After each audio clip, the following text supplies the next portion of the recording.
Pozdravljeni! Po koncu velike nagrade Abu Dhabija se je marsikdo izmed nas začel spraševati o konceptu športnosti ter poštenosti v svetu Formule 1.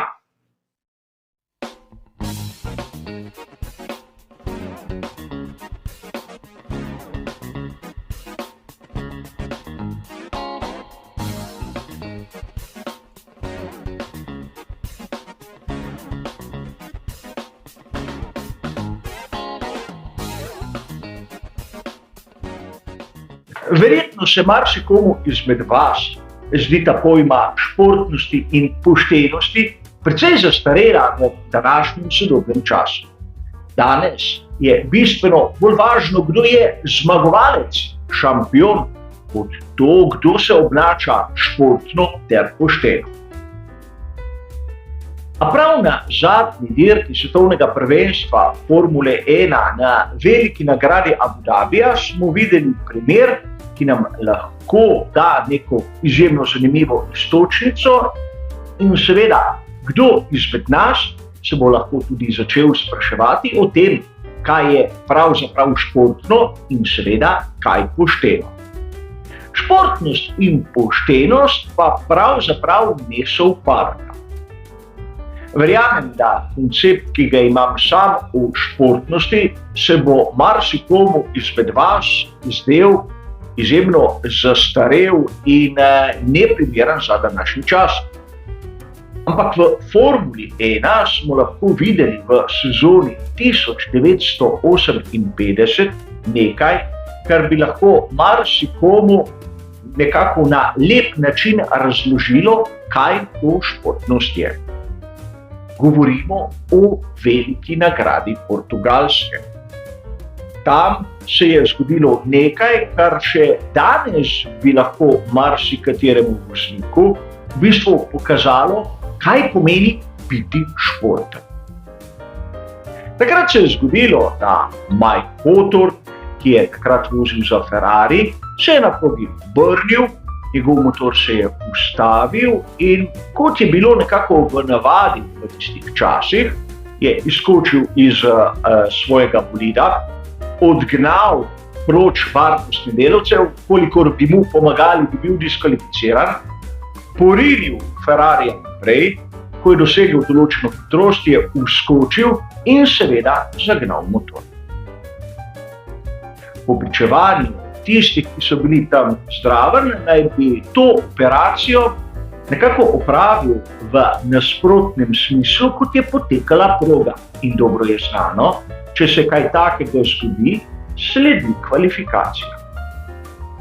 A predtem je ciljno črto že prečkal Stirling Moss. In videl je, kaj je počel njegov nasprotnik. A opazil tudi je, da njegov manever je izvedel izven proge, torej skladno s pravilnikom. Ko je zaslišal, da so Hawthorna diskvalificirali, je sam odšel do komisarjev in dejal: ne, jaz sem priča, vse je bilo skladno s pravili. Mike Hawthorn je tako osvojil drugo mesto in še dodatno točko za najhitrejši krog. In verjetno mnogi izmed vas veste, da Mike Hawthorn je v sezoni 1958 postal svetovni prvak samo s točko prednosti pred Stirlingom Mossom. A Moss seveda svetovni prvak nikoli ni postal. V tistem primeru bi lahko bil tiho, saj bi storil nič napačnega. Ampak to v njegovem pogledu ne bi bilo šport. Sedaj je odvisno od nas samih, ali bi v določenem primeru ravnali tako ali drugače.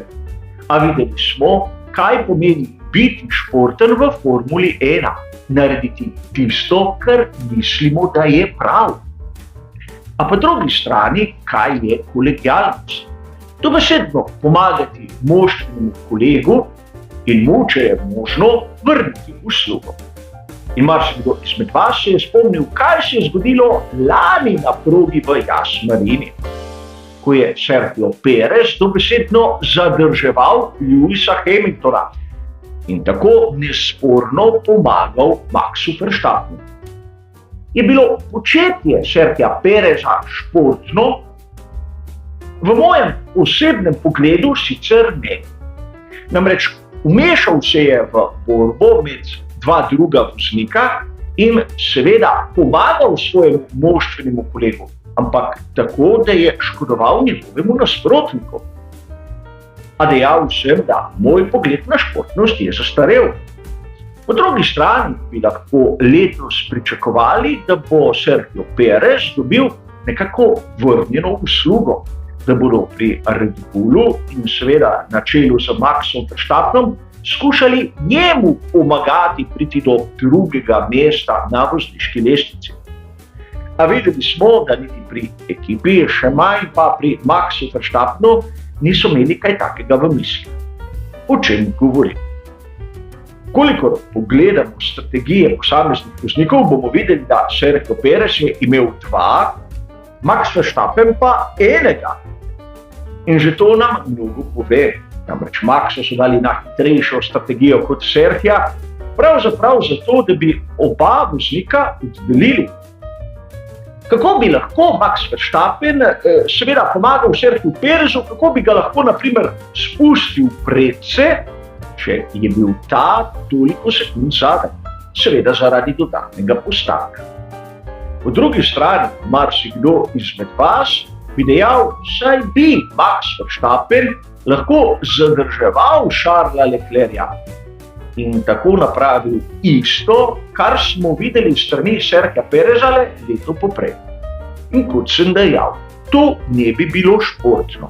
In s tem se strinja tudi Max Verstappen. Čeprav gre, bodimo iskreni, za neke vrste opravičilo. Po športnosti, po mojem, Maxa Verstappena ne zanima prav nič. Dejstvo je, Max Verstappen je prvi voznik pri ekipi Red Bull in on si z rezultati Sergija Pereza ne bo mazal rok. Glavno je, da vsi dobro vemo, da je Max Verstappen tisti hitrejši in najboljši. Če Sergio Perez pač ni sposoben priti pred Charlesa Leclerca, njegova težava. Vsaj tak je, po mojem mnenju, način razmišljanja Maxa Verstappena. In dokler bo zmagoval, bodo pri Red Bullu seveda podpirali njega. Zato ne smemo biti nekako začudeni, kolikor se bodo taki dogodki tudi v prihodnje ponavljali. Ampak tu, kot ste dobro videli, gre v bistvu za neke vrste zlorabo, tako športnosti kot poštenosti. Predvsem zato, ker v današnjem času, recimo i politične korektnosti, pogostokrat v medijih se mora pokazati podobo, ki pa je daleč od one resnične. A to je seveda zadeva, ki je znana, čeprav se o njej pogostokrat ne govori. A za danes je pa seveda to vse. Hvala za vašo pozornost in seveda nasvidenje.